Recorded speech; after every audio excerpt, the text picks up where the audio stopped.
Bayang magiliw, perlas ng silanganan, alab ng puso. Sa dibdib mo'y buhay, lupang hinirang, duyan ka ng magiti, sa manlilupid, hindi ka pasisiil, sa dagat at bundok, sa simoy at sa langit mong bughaw, may dilag ang tula at awit sa pagnayang minamahal. Ang kislap ng watawat mo'y tagumpay na nagniningning. Ang bituin at araw ng kailan pagmani magdidilim. Lupa ng araw na handal, hatid pagsinta, buhay ng langit sa piling mo. Aming ligaya na pag may mang-aapi, ang mamatay ng dahil sa'yo. Magandang gabi po. Ako si Mike Enriquez sa ating programa ngayong gabi. Susuriin ng investigador kung paano ba maging Pilipino sa kasalukuyang panahon. Mas salimuot na usapan, itik sa kontrobersya, pero mayaman din sa inspirasyon. Makabayan ba tayo mga kapuso? Paano natin ipinamamalas ang pagiging Pilipino ngayon? Sa isip, sa salita, at sa gawa. Panatang makabayan, iniibig ko ang Pilipinas, aking lupang sinilangan. Mula pagkabata, itinatanim na sa atin ang panatang makabayan.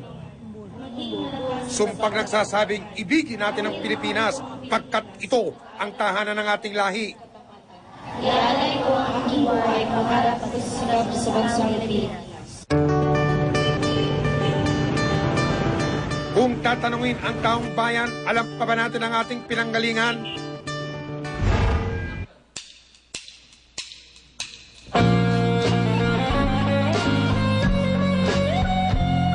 Tayo'y mga Pinoy, tayo'y hindi gano. Huwag kang mahihiya kung ang ilong mo ay bango.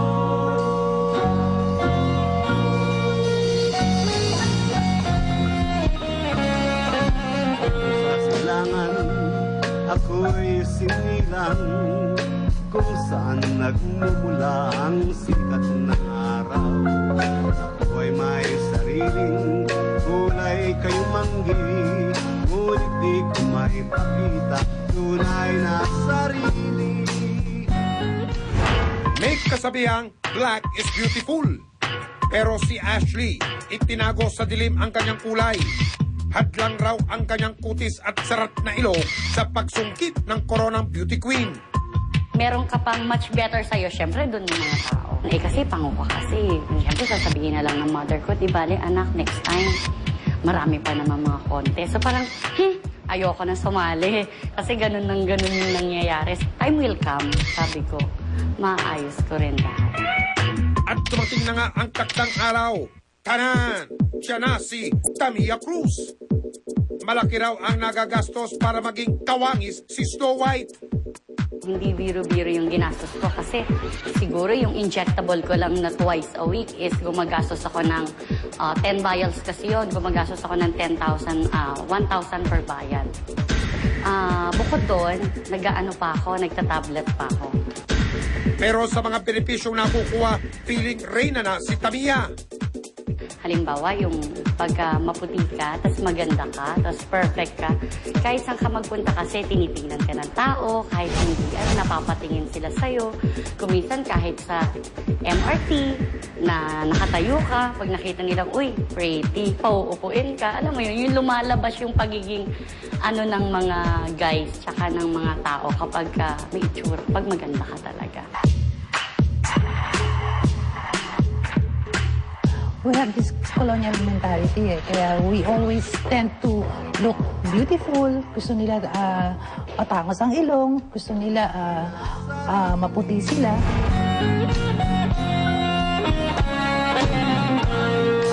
Natin ay matatagpuan, tayo ay may kakanyahang dapat na. Subalit nasaan araw ba't tayo ang humahanga doon sa kanluran? Tangkilikin ang sariling atin. Ito ang madalas na paalala sa atin.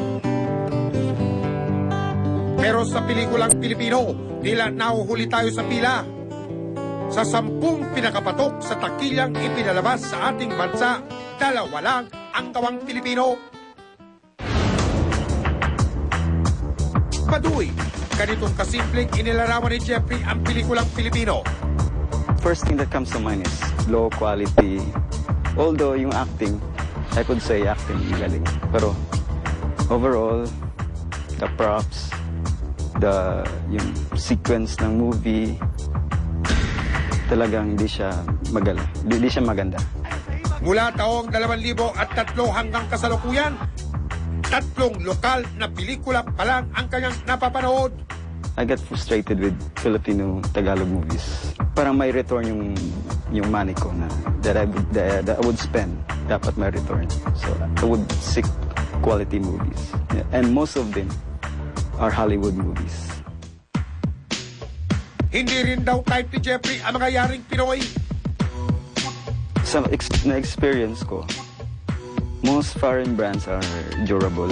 Saka the colors of the foreign brands don't fade. Sa mga local, pangit yung color.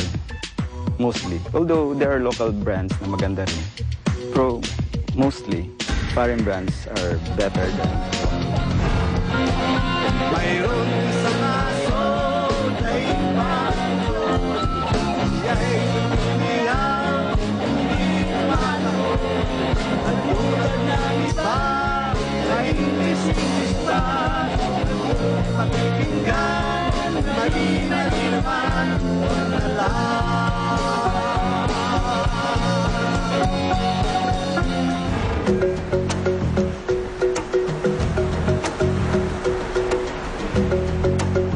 Dahil sa ganas sa likas na yaman, sinasabi ng mga kamiganon na ang bawat bumibisita sa kanilang lalawigan gugustuhin magkamagin sa kamigin.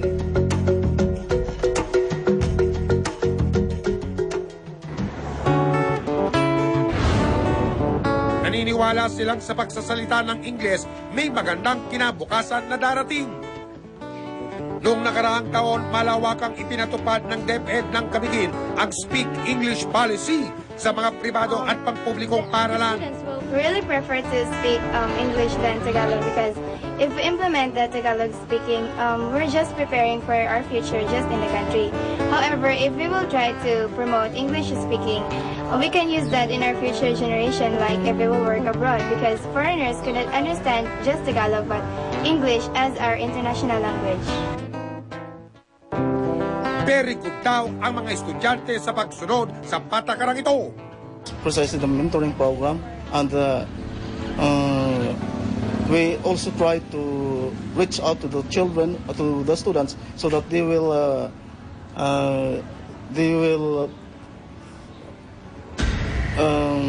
the right term is they will internalize the love of the English language. Nosebleed ata sa inyo, ah? Sa survey na isinagawa ng social weather stations, tumatas na ang bilang ng mga estudyante nakakabasa at nakauunawa ng Ingles sa loob ng nagdaang 11 taon.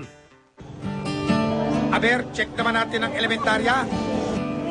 Grade 5 na si Remigio pero dising bibo sa klase, lalo na't Ingles ang gamit sa pagtuturo. Pagdating sa bahay, Bisaya at Pilipino ang usapan.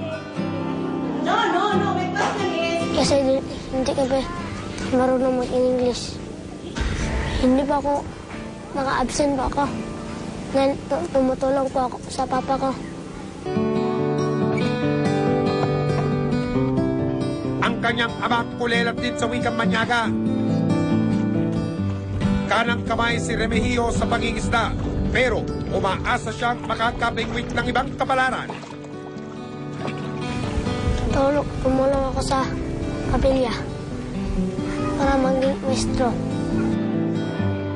Kinakailangan ng political will ng gobyerno. Dapat may malinaw na polisiya sa paggamit ng wikang Filipino, ng wikang Ingles, ng medium ng pagtuturo. So, dapat yung isa-isahin yon, gumawa ng batas, ng polisiya tungkol doon. And then, unti-unti, gawing Filipino ang lahat.